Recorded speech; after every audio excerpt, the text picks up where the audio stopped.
Yeah, we want to get your thoughts, that being you, the people out there on this divisional round weekend. In entering the divisional round, with 8 teams still standing in the chase for a Super Bowl and Lombardi trophy, what is the best bet? We all find out together in Fade the Public.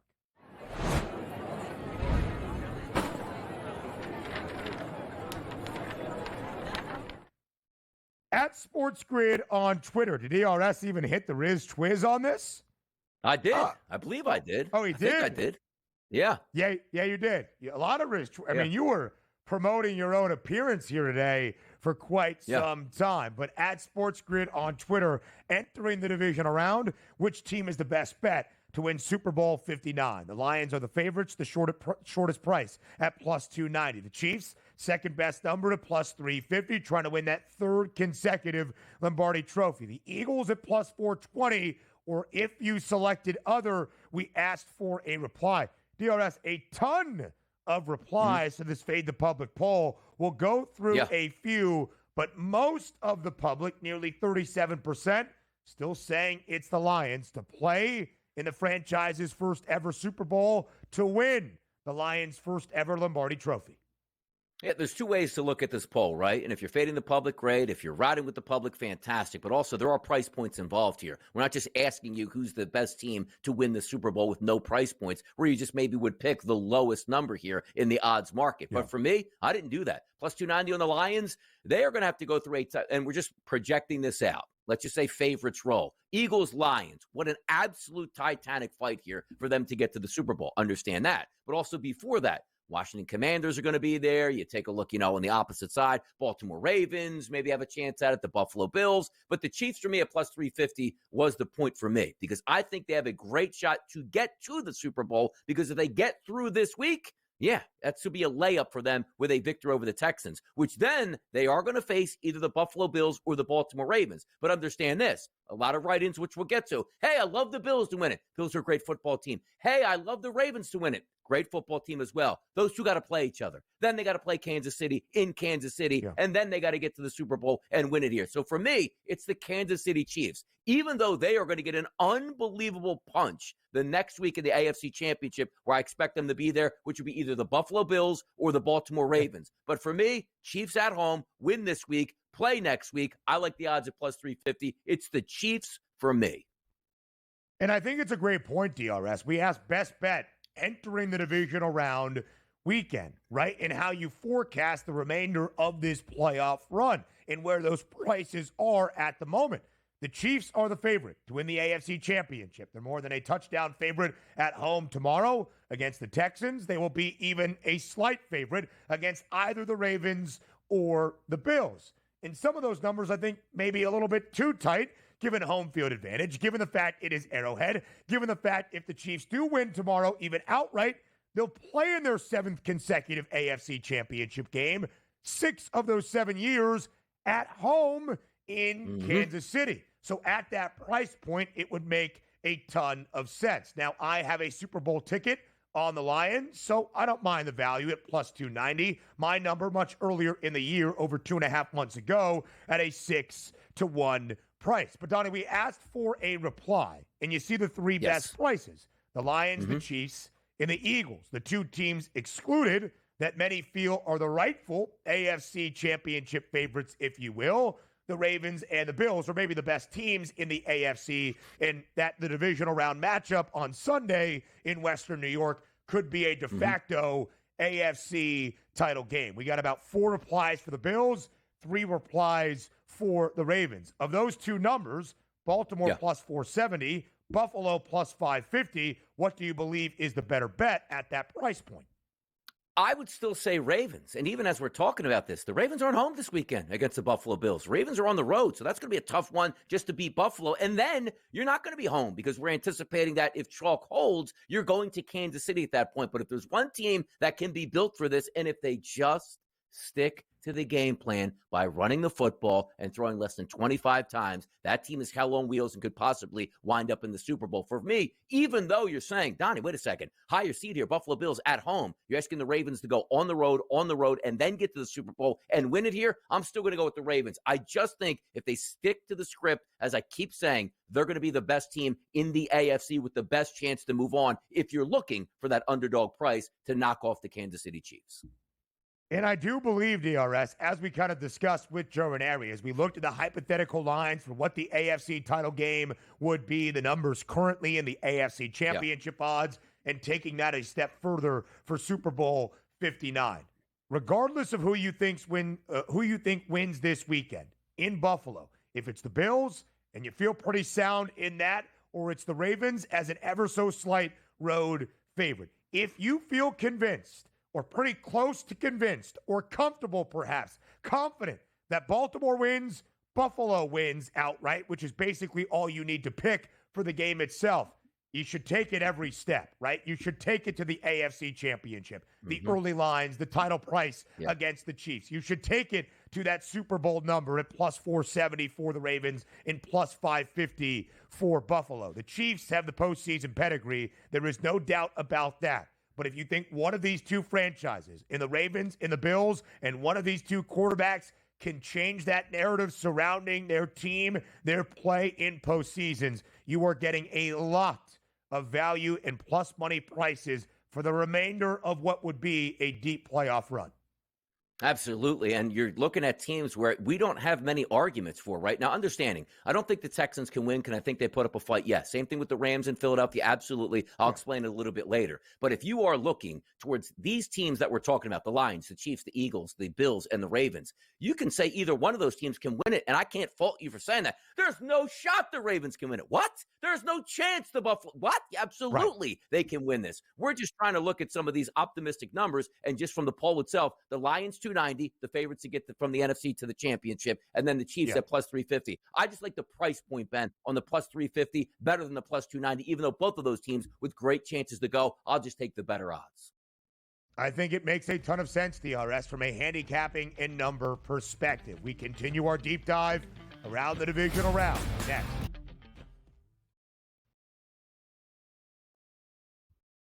Football available on the very fun sponsor of this show, the FanDuel Sportsbook, our favorite out there, in a way that you can compare all four of our divisional round matchups. We've got some lofty spreads. We've got two totals north of 50. There is a lot to break down for the divisional round. Highest scoring game of the weekend. Of course, you associate it with what the pregame over-under is.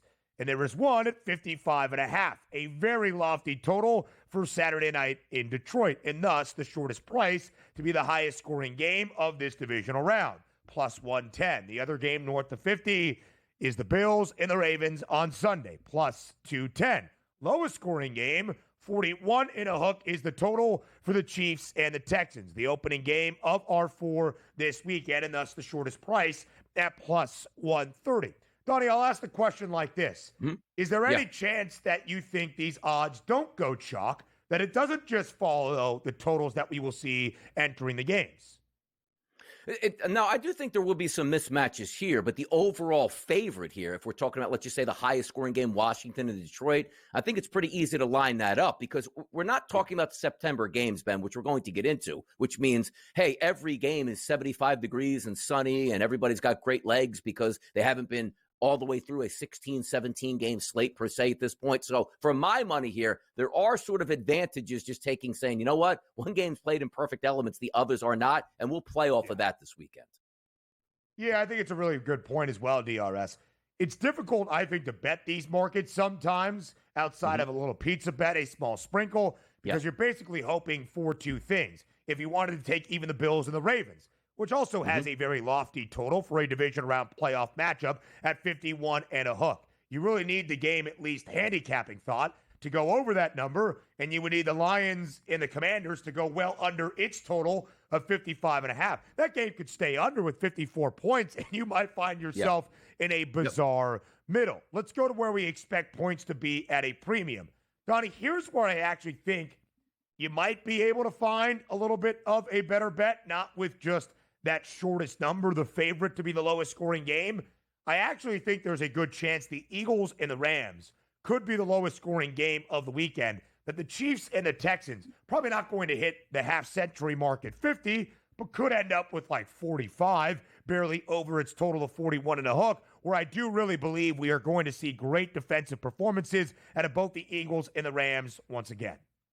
Yes, and you're right about this, and also the elements creeping in. Yesterday, I mapped out my game plan exactly where I wanted to go, games that I thought could be high-scoring, games where I thought the defenses would actually have impacts here. Well, the Philadelphia Eagles game did change this morning. They were talking about some weather conditions that could be in effect on Sunday. Wake up this morning, National Weather Service now says there's a chance, and maybe a 20% chance, that we could be looking at as many as 6 inches of snow in Philadelphia. Now, you might say to yourself, and I do this as well, who cares if it's overnight, Ben? Who cares if it's after the game? Who cares if it's 6 hours before the game? That field will be tarped and it won't be a problem. The problem is, Ben, that tarp is going to be off the field. If we're looking at weather conditions in Philadelphia, which is supposed to hit around 2 o'clock, keep in mind, it's a 3 o'clock kickoff. That tarp is not going on the field until 2:59 for a 3 o'clock kickoff. It's already off. And if it's supposed to snow throughout the game, it's very hard to keep up with accumulating snow in cold conditions. Even, Ben, if it's 3 to 4 inches over those 4 to 5 hours that you would have, you are going to have some issues there. That is going to play into it. So when I look at that game in Philadelphia, and we talked about it all week, how good the Rams defense has been playing over the past month and a half, the number one defense in football in the Philadelphia Eagles. So if you're looking from a Rams perspective, sure, they can run, but Matthew Stafford's the quarterback. He's not really a mobile guy that's going to say, I'll run 7 or 8 times because the pass rush slows down and I can just make some yards out here. At the same time, Puka Nacua is a fantastic wideout and got over 100 yards last time against the Philadelphia Eagles, but that was also in blowout fashion. Maybe a little bit more tight to the vest in that Philadelphia Eagles-Rams game where they're both going to try to establish the run and Philadelphia would have the edge. That's the low-key one because the high-scoring game of the week, as you see, at a 6-1 price, it could get there, but I think we're both leaning towards now that 44.5 that were there yesterday at 43.5, and I agree with that move lower. In DRS, it really does make a ton of sense as well when you look at that total and what an expected game flow would be, especially in wintry conditions. Snow is often weird because snow can also make things incredibly difficult for the defense. They are trying to chase offensive players. The offense knows exactly where it's going to go. The defense has to be reactionary. So if there is bad footing, that actually plagues the defense more than it does the offense. They're trying to keep up with where guys are moving past them, trying to make a tackle. It hurts a little bit more when it's cold and it's snowy. Could that lead to big chunk plays? Could it lead to explosive plays even on the ground, which actually might help scoring, even if it's not 50-yard touchdown passes time and again? Potentially.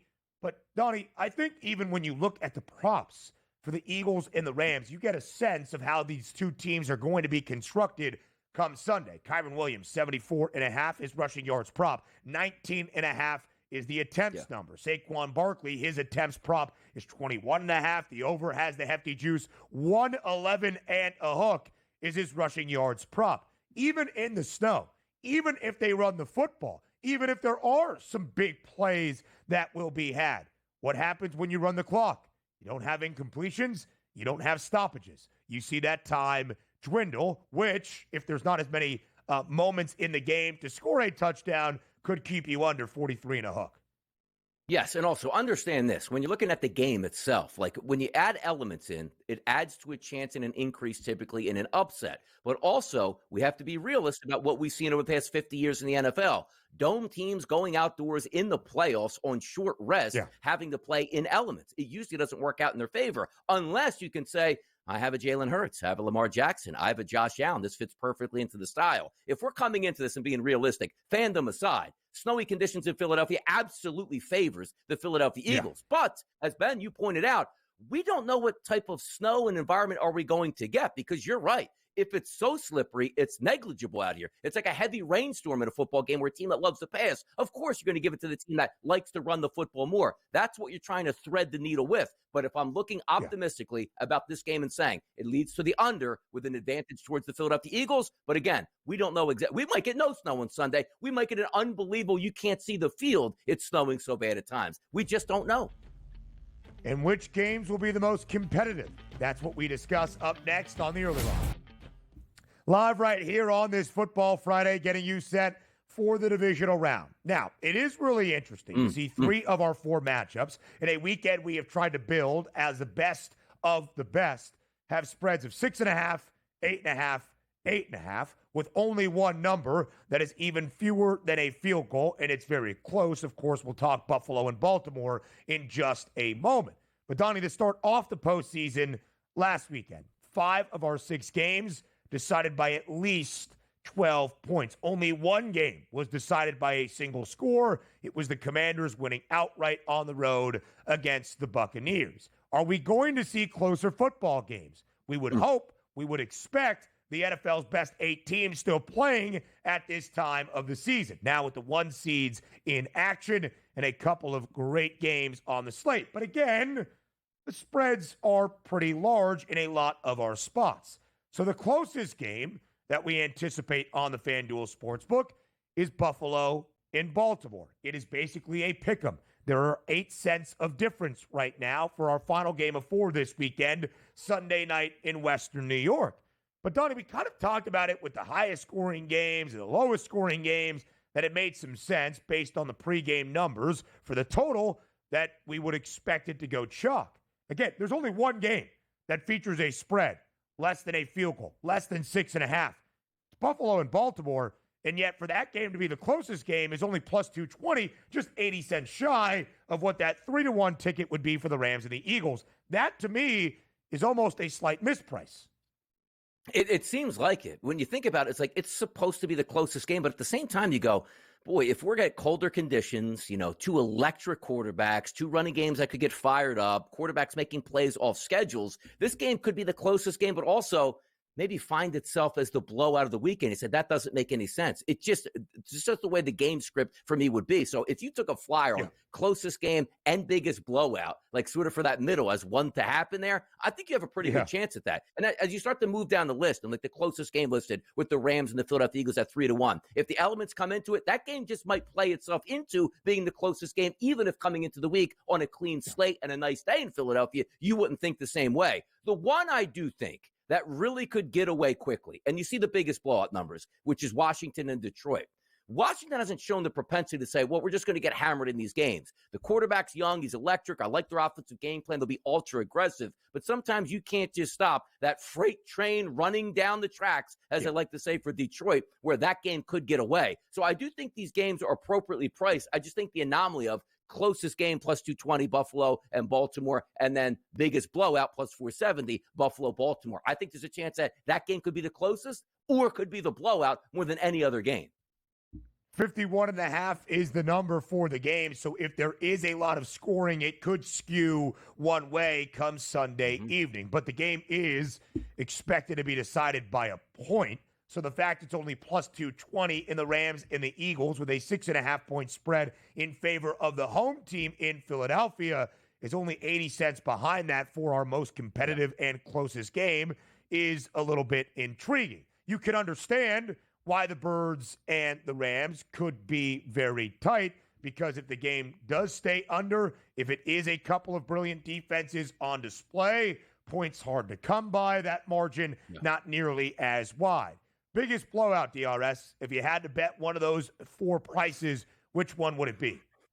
Actually, it would be Houston and Kansas City. I would bet that one at the plus 230 price, because I know a lot of people, and sometimes a little bit contrarian, Andy Reid coming off a bye where that team is 100% healthy, and you're not getting a 100% healthy Houston Texans team, which includes Joe Mixon missing practice this week when you know you're probably going to have to lean on him. Let's just say he's not 100%. Take away Nico Collins, which you know Spagnuolo will do. I don't know where the points come from. And when we say blowout, maybe it just means, Ben, 24-10, a 14-point margin. Because when we read blowout, it's like, oh, 35 points there. Like, no, you're just asking for the team to win by the most points of the weekend, which, quite frankly, could be 14 points. Yeah, absolutely. Right? It doesn't have to be 35-3. It doesn't have to be 38-24 in a high-scoring game. It can be 24-7, which is what the odds are kind of expecting when you look at those pregame numbers for the matchup inside Arrowhead. Again, I kind of agree with DRS. I think it would be worth a wager on the plus 230 for KC and Houston. Guys, have you watched the Chiefs play this year? An average margin in their first 16 games when all the starters were out there of 6.1. They're 0-5 against the spread as a touchdown favorite. They haven't been blowing anybody out. That's regular season Chiefs football, brother. We're talking about playoff football now in Kansas City. And something I have dreamed of now becomes a reality. A Football Friday Pick 6 with Johnny Rightside next. This is how you know a Football Friday is special. This is how you know a Football Friday is different. Not just Donnie Rightside, but DRS's Divisional Round Pick 6. The inventor of the Pick 6 is here with us for the NFL's Final 8. I believe you were the inventor, right? Or was it Brian Rutkowski or was it Kevin Walsh? No, neither one of those get credit for that. Come on, I carried that show. It was my invention. It was about, by the way, truth be told, if we're going back in history of the SportsGrid Network, it was named something ridiculous, so I had to step in and save it and say, no, it's football. Let's keep with a football moniker here, boys. Let's do it. So there. That's a little history of the SportsGrid Network. Sometimes when I think of what it was originally supposed to be called as an acronym for all of it. Two young kids not ready for the air. Had to school them in the craft of, here's what's supposed to go down on the air, gentlemen. Let's be professionals here. That's why I was brought here.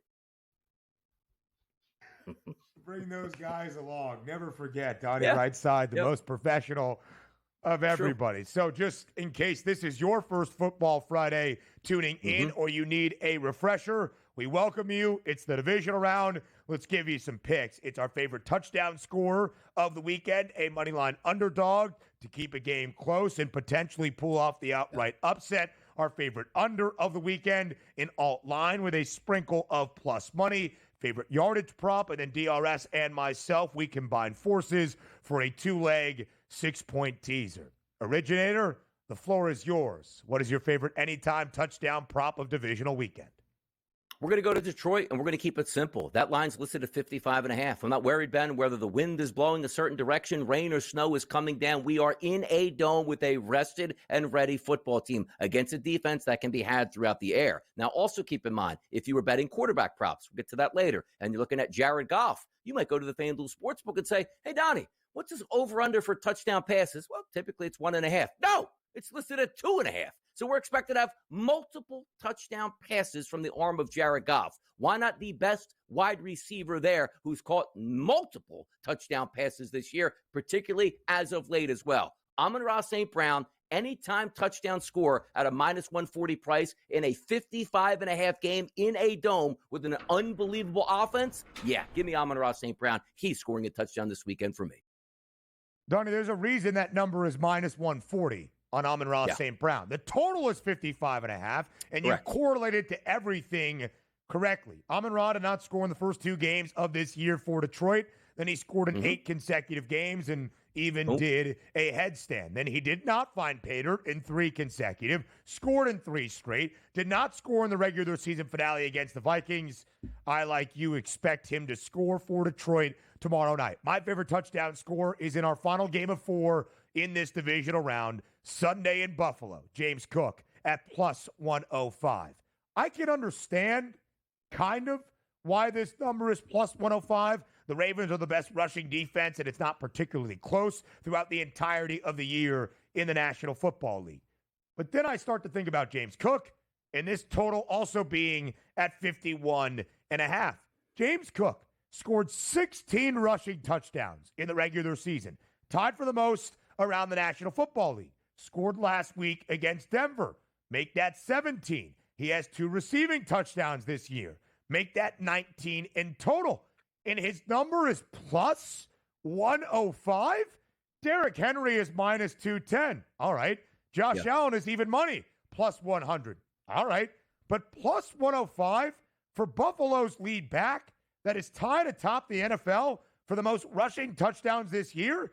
In a game that features a total north of 50, give me James Cook at plus 105 to hit pay dirt DRS on Sunday in Orchard Park.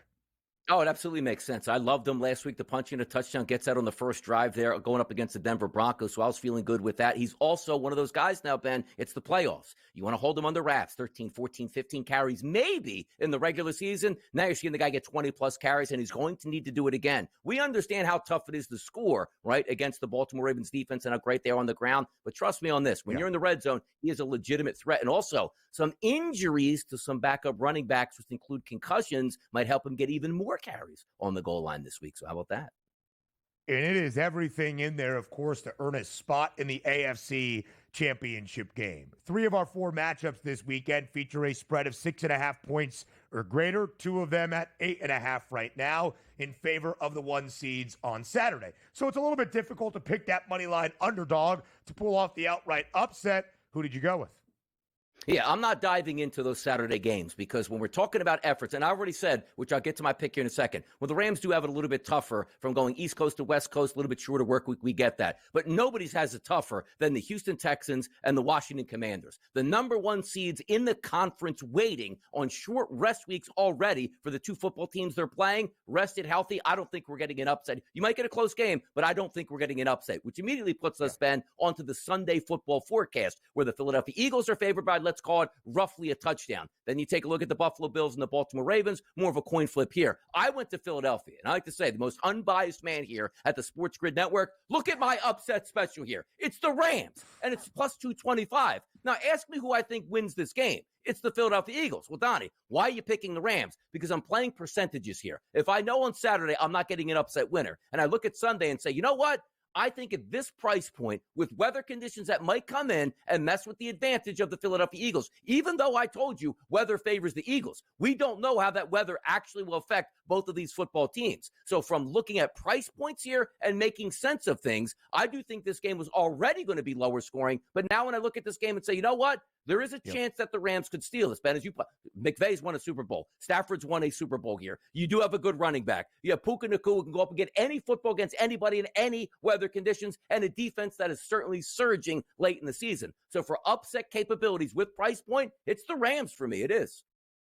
Donnie, I don't have a great read on this spread. I think it is fair to have the Birds as nearly a touchdown favorite at home. And they have been at home for nearly a month with all the travel logistics the Rams have had to deal with in the last week and a half is also very favorable for the Eagles. But just because I don't have a great read on the spread, I still think this game stays within a single score for a good majority of it. And if that is going to be the case in a low-scoring affair, then the Rams are going to have an opportunity, it would seem, to be in striking distance to win that football game outright. I'll go with the easiest money line underdog, at least based on how competitive we expect the game to be, and that's in Western New York. The Bills outright, plus 100. Last night, even money, now minus 104, which would still be considered a money line underdog. I do think Buffalo wins this game. I do think Buffalo has some edges against Baltimore. So I'll back the Bills as a slight money line underdog, but it really is a toss-up. I would not be shocked if Baltimore won that game in Orchard Park by any means. Favorite under of the weekend, DRS, I assume it is in a potential snowy city of brotherly love on Sunday. Exactly, and we're going to get some games. I'm actually, out of the 4 games here, I do think it's 3-1 to the under, so it was pretty easy. Like, oh, man, I really got to stress myself out, Ben, to think who that under is going to be. I already like the Eagles-Rams game under 44.5 at the FanDuel Sportsbook yesterday. Now, weather concerns, 43.5 drops it down, more than likely to play some sort of, I don't want to say slowing the offensive down, but just make it a little bit harder to be a complete offense as you can be. It's easy for me. Under 43, and this game can still have an Eagles win and a cover and stay well below that. 2 good defenses playing at the right time at the end of the year, and with weather elements, it's a no-brainer for me. Give me the Philadelphia Eagles and the Rams under 43.5.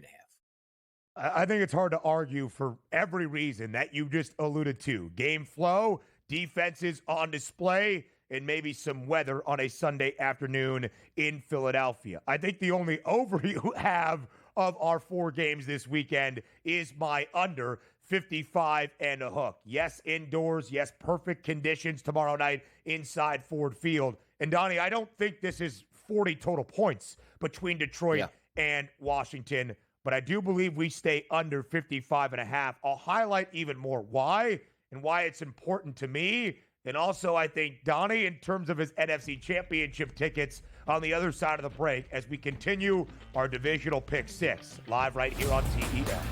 We welcome you back to a divisional round football Friday in a divisional round pick 6, our favorite bets of the entire weekend. Right before the break, DRS gave you his favorite under, Philly and LA, under 43.5. I'm going with an under of the highest total of the weekend at 55 and a hook. I'm not expecting a defensive struggle. I'm not expecting a low-scoring game. This game could even approach 50, but just still stay under. For me, it is playoff football, but it's almost a little bit selfish, DRS, why I bet this under. I have a Super Bowl ticket on the Detroit Lions. With all of the significant injuries that started to pile up for the Lions in the home stretch of this season, I started to get a little bit worried. Not because of what the offense would be capable of doing, but could the defense in these spots, in playoff atmospheres, make stops when necessary? And those fears were kind of quelled a little bit by the regular season finale. A Detroit defensive performance, holding Minnesota to only 9 points, that reinstilled in me at least, hey, that Lions Super Bowl ticket has a great opportunity of at least getting to New Orleans and maybe even being cashed with a Lombardi trophy. I think one of the most important performances of Divisional Round weekend in what it could mean moving forward is Detroit's defense against Jaden Daniels and the Commanders. If they give up 24, 28, 31, I'll be nervous again. Still expecting the Lions offense to outpace that on the other side. But if the Lions defense stands tall in this Divisional Round matchup, I will truly believe that Detroit will go somewhere no other Detroit Lions team has, and that's to a Super Bowl. And you have to understand this, too. This is a rookie quarterback. And so, well, Don, he won last week in Tampa on the road. I get that. You're now going into a place in Detroit where this crowd is not used to these type of situations. You say, well, what do you mean by that? Understand this. When a town that has suffered for so long finally starts to get close to that mountaintop and will have their first playoff game at home in eons, that place, you won't be able to hear the snap count for all 60 minutes of that game for a rookie quarterback in a dome environment when you know Aaron Glenn is going to be blitzing the heck out of him. That is a major advantage. And also, as we pointed out, Ben, nobody's kicking field goals in this game, which could be detrimental and could be a rocket ship into the 60s, no question. But all you need is a 4th and 3 on a 6-minute drive inside the 5-yard line, not go your way, and they actually knock the play down or stop it here, and then 97 yards the opposite direction where maybe they score a touchdown but take 6 minutes. That's 12 minutes of gameplay with 7 points on the board with a 55.5. As we say in the business, you need a clean ride to get to 55.5. So I can see why people are just looking and saying, you know what? I'll roll the dice and just take the under based on that. 0 speed bumps. 4th down conversions going to be key to get you over 55 and a hook. If they convert, if they are successful, and a 4th and 2 from your opponent's 20 becomes a 1st and 10 from the 15, a touchdown likely follows. That's how this game pushes to the over. Alt line, favorite alternate number of the weekend with a sprinkle of plus money. Where do you look, DRS?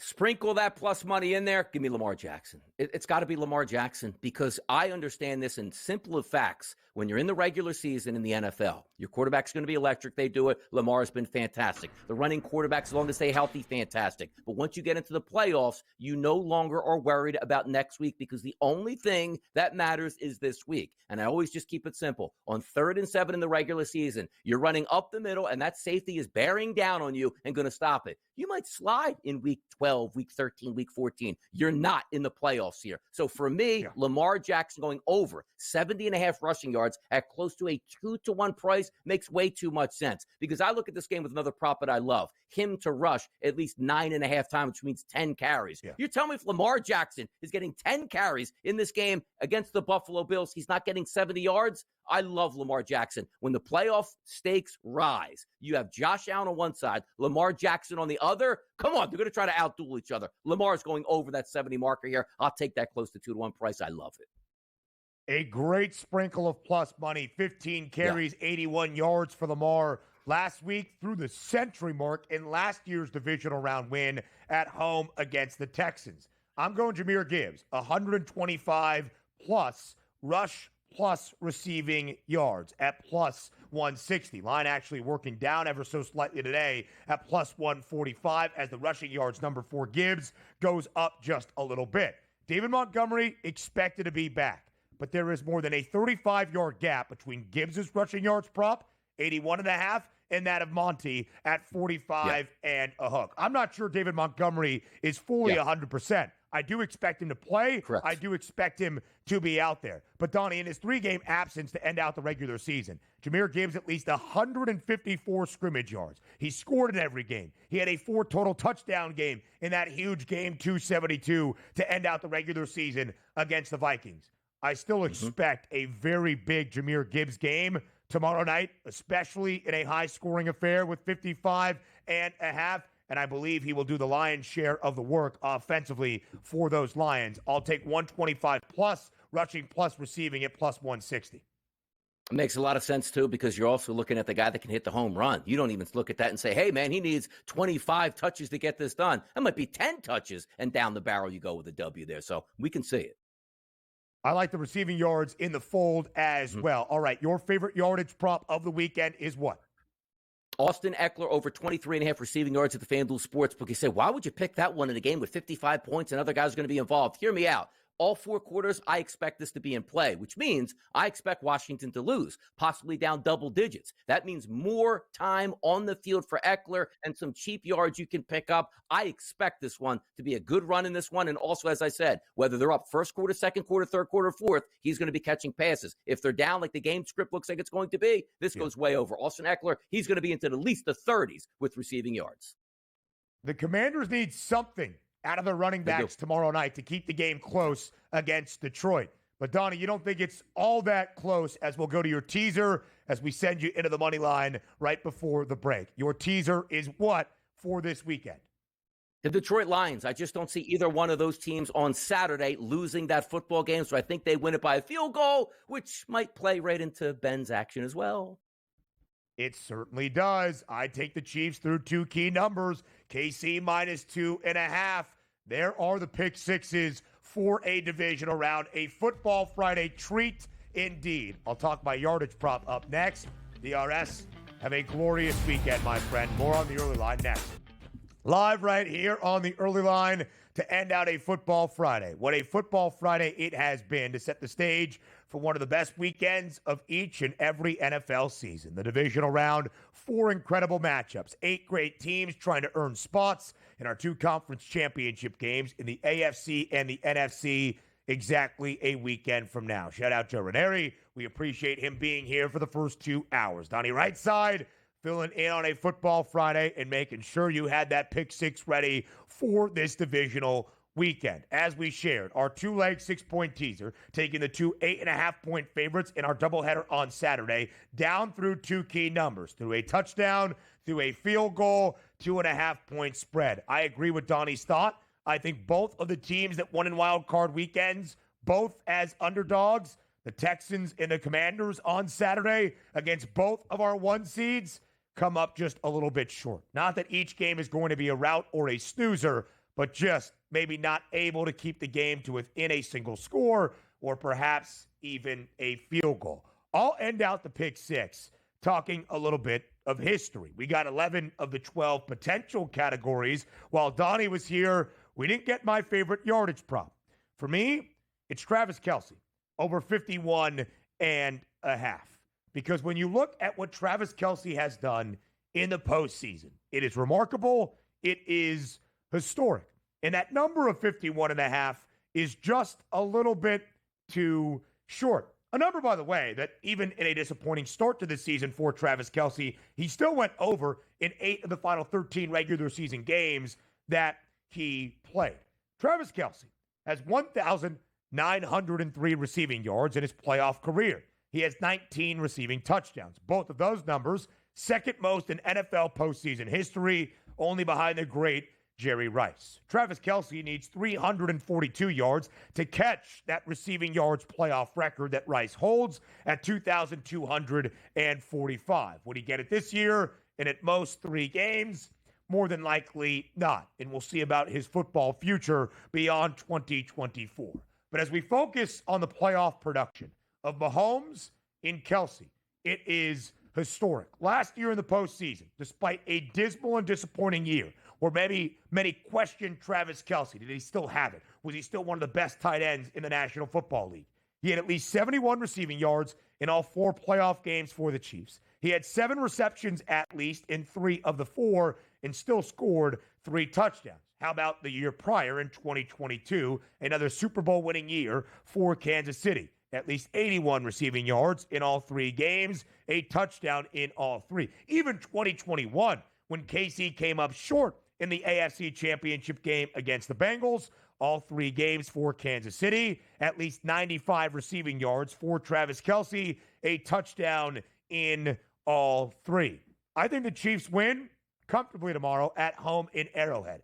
And I think we are reminded, despite a disappointing season, it's funny to call a 15-2 season disappointing, where one of those 2 losses came with all the backups in the regular season finale. But at least in terms of crushing teams, of blowing out teams, of decisively dominating teams, the Chiefs really didn't have it this year, which for a second consecutive season has allowed at least a little bit of doubt to build up for this dynastic run for Kansas City.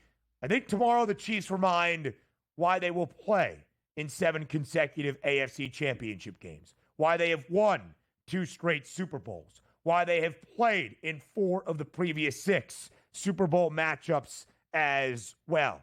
I think Kansas City makes a statement at home. Fresh off a bye with Andy Reid, 30-3 straight up in his career when his team is fresh off a bye and the other has not had the idle weekend. And the Chiefs, despite not covering a ton, especially in games they were expected to win comfortably, 0-5 against the spread this year as a touchdown favorite or greater, will show you why their postseason numbers are so drastically different than even the best regular seasons. Even a regular season that can result in 15 victories. The Chiefs are 13-5 against the spread in their playoff career since 2018, which of course coincides with the season that Patrick Mahomes became the starting quarterback in Kansas City. So Travis Kelce, over 51.5 receiving yards. For many reasons, it's my favorite bet from a yardage perspective for divisional round weekend. Again, what a football Friday it was. What a football weekend it is going to be. Pro Football Today featuring Donnie Rightside, Kevin Walsh, and Joe Lisi live on both Saturday and Sunday for all of your NFL playoff action needs. We'll see you Monday with a college football playoff national championship to preview as well. Have a great weekend.